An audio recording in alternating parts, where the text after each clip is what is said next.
Ending AIDS and Poverty. This call came from the president of the World Bank Group at the opening ceremony of the International AIDS Conference in Washington, D.C. He said it was the activists, communities, and concerned individuals that started this process. Every turn, it's the activists and their communities that have led the way.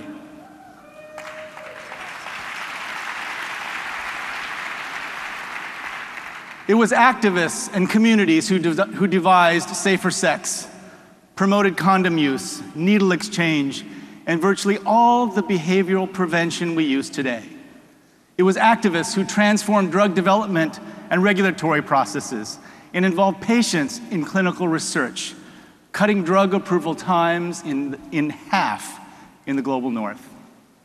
It was activists in Durban in 2000 who began to push for access to antiretrovirals in the developing world, and who kept pushing and are pushing still today for them to be affordable and available to everyone who needs them, everywhere.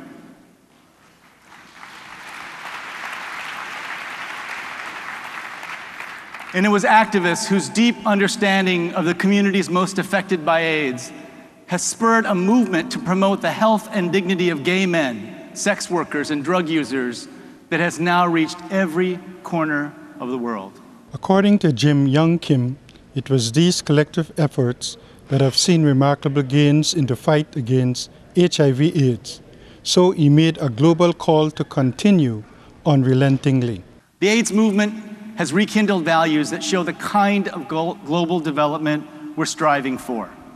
Development grounded in solidarity, courage, respect for the dignity of all people, and an unrelenting demand for justice. If we unleash the power of these values, we can overcome any obstacle in the fight for economic and social justice. If we unleash the power of these values, we can leave to our children a world free of poverty and AIDS. We can end AIDS. We must end AIDS. The challenge we face is great. But as I look out at all of you today, I can actually see the end of AIDS. Thank you very much. Let's make it happen. The president of the World Bank Group, Yong Kim. I am Carlton Pickering of KCN Anguilla, reporting from Washington, D.C. for Caribbean Broadcast Media Partnership on HIV/AIDS.